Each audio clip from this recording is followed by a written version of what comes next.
And now the petition have been thrown out. People of God, I come bearing good news. So, this group on the screen that claims to be concerned Kogi youth and women, I don't know what that is. So, I don't think anybody actually knows. So, they fronted a petition and claimed that over 250,000 people in Kogi Central constituency have signed for Senator Natasha Akpoti-Uduaghan to be recalled, claiming they cannot afford to not be represented for the next 6 months, that she's suspended out of the red chambers, that she chose emotions over logic by conducting gross misconduct. They want to recall her. While the people who voted were not even up to 120,000. Mind you, the other parties, so it's not just Natasha and her opponents. And also, before this petition that they submitted to INEC was thrown out 2 days ago, so Natasha decided to spend Salah with her people. So as she announced her coming home, they organized a grand reception for her homecoming. And then, bam, Kogi government placed ban on gatherings and rallies and all, claiming it is security. All the people that they have been killing, they did not put security. Oh. Now that Natasha is coming, there's security everywhere.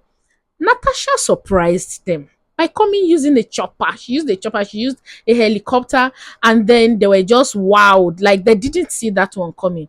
Natasha is who I call a proper Ibira lady. See, I have worked with one. When those guys are on their right, you cannot bend them. She's a proper Ibira lady. Yahaya Bello, you should have told them now that Ibira ladies don't back down. I don't know about the guys, not so much. But you see Ibira ladies, they don't back down. So the moment she landed, if you see the crowd, the love was so organic. So somebody put in the comment section, as I saw that the petition was thrown out, that INEC actually saw everything that happened, and they saw all of that support and decided to dodge the bullets. Natasha right now is officially the queen of the Senate. And now the petition have been thrown out because if you see when she came out, if you see the love, if you see the support, in fact, before then, there was a time she visited also. And on the streets, everybody was just there. And in the comment section, you see funny things like people saying, I dare Akpabio to go to his home, to his own constituency and pull this kind of crowd. So let's read the letter together. It's going to be a lengthy one, but be patient. It's all good news, and I trust you'll enjoy it. Oh, yeah, let's read it. This is INEC's press release and their letterhead, and it reads: The Commission held its regular weekly meeting today, Thursday, 3rd April 2025. Among other issues, the meeting considered and approved the report of its physical count of the signature stroke thumbprints forwarded in line with the petition for the recall of senator representing Kogi Central Senatorial District in line with the clause 2B of the Regulations and Guidelines for Recall 2024. The Commission had ensured Nigerians that it will handle the matter with fairness to the parties involved and in line with the provision of the law and our regulations and guidelines. First, it was ensured that the petitioners complied with the regulations for the submission of the petition. Secondly, we notified the members sought to be recalled in writing, copied the presiding officer of the Senate, simultaneously published the notice on our website. Thirdly, we informed Nigerians that the next step will be carefully to ascertain the number of signatures through thumbprints to ensure that the petition complies with the requirements of the law. This exercise has now been completed. So they did all their calculations. We don't want to take time with all of that. And then they said that at the end that the total number of registered voters was what they told us, and the total number they got, according to Charity told us that they got over 250,000 registered petitions signed.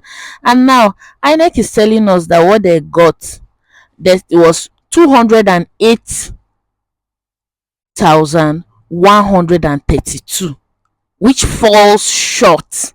So what they gave INEC was 43%, 43.86%. That's close to 44%, but not even up to 44 to 45%. And they said, consequently, the petition has now met the requirement. That's the last paragraph now. The petition has not met the requirement of the section 69 of the Constitution. Therefore, no further action should be taken, and the recall on the recall of the senator. So now officially the petition that they sent have been thrown out according to INEC. So Madam Charity, we are very happy to hear this. So we hope that you and your group will come up with another strategy that will still be beating. That will still be beating. And I say it again. Do not marry rubbish. Don't go and marry rubbish. Because in that video where she pulled all of that crowd, one among the things she said that is stuck to my head, she keeps saying she wants to appreciate her husband for making the resources available, for always standing by her, the words of encouragement, my love, you'll be fine. Haba. You marry that kind of man, you know, go stand. You stand on your both feet. That man has one kind of support from the husband. A woman who is supported by her husband, if you see her, she stands on her right and she stands firm. She's not feeble. Let's just leave all these things of men trying to make women feel like they are not human beings. Because trust me, Akpabio had the same issue with Saraki when Saraki was the Senate president regarding changing of seat, and he screamed as well. But he was not suspended for gross misconduct. Is it because he's a man and Natasha is a woman that he's suspending her? Oh, a woman cannot talk to me like that. I have your type at home. Oh, guy, you have a woman at home. You have a wife at home. You don't have my type at home, because if it is my type, she will not be in your house. And again, please, you're growing a beautiful community around here, a Natasha community. So do well to subscribe to this channel, hit the notification bell, and whenever the sweet news about Natasha comes, we are going to be dropping it and you get notified. Cheers and have a nice day. See you in my next one. I am actually really pleased with the massive turnout by my constituents to receive me. More importantly, the fact that they were able to dare the unjust restraints that were placed by the governor yesterday, which called for the cancellation of rallies and gatherings and all whatnot. I mean, it's very heartwarming to know that my people were able to come out in such numbers, in their thousands, waited for me since morning, you know, and prayed that I actually come, because, you know, it takes, I keep saying that democracy is all about the people. The government, the real true government are the people. And if I, as a representative, see this amount of love and support, then I think that's where I get my courage from. And then I have no option but to yield to that pull from the people. So I'm so grateful that they came out. I'm so thankful for this reception. And I'm also grateful to my husband for his generosity, I would say, because we spent pretty much all night with our think tank brainstorming how to maneuver the various restrictions that were placed by not only the governor, but the Commissioner of Police earlier today.